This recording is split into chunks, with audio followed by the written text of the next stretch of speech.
Hi, it's Pat Gillis here. And as you know, for the last better part of 40 years, I've been teaching people how to understand how horses think, how they see the world, how to stay safe around them, how to ride, all of these things. But if I'm to be honest about it, the 40 years I've spent teaching about horses pales in comparison to the 40 years worth of lessons I've gotten from horses. Horses are teaching me all the time. And you would think I would finally learn the lessons that they try to teach me all the time. The case in point being that this last few weeks has been a little bit hectic around here.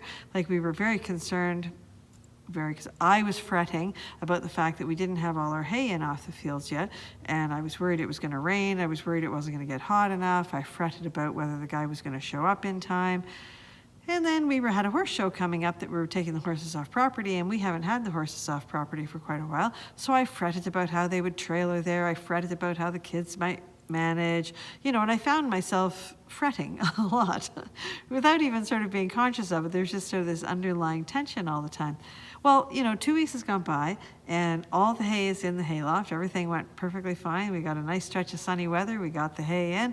The horses trailered back and forth to the horse show just fine. The kids did great.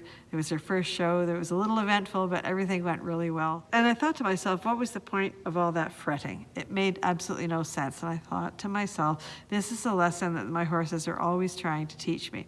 If I watch my horses in the field, if something startles them or if they're concerned about something, they all react. Maybe they run away or do whatever. But once the threat has passed, the immediate threat, they go back down to eating, to grazing, becoming back, self-regulating, back in the moment.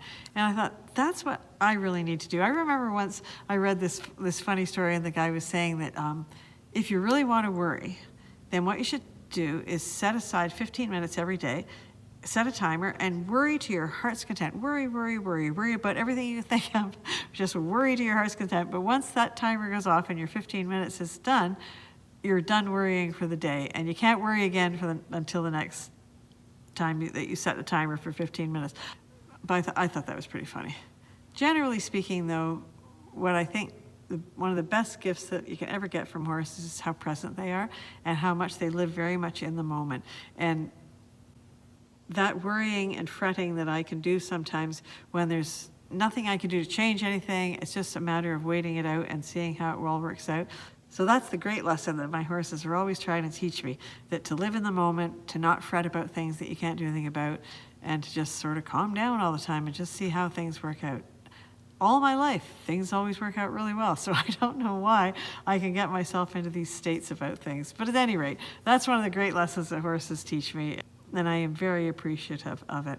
Speaking of learning things, we have a free webinar that we're doing for beginner horse lovers. So if you're a beginner horse lover and you'd like to join us for the webinar, learn some things about reading their body language, knowing how to stay safe, knowing how to be their advocate and friend, that's available on the link, I think, below here. So please feel free to join us. And in the meantime, remember to thank your horse, and we will talk to you next week.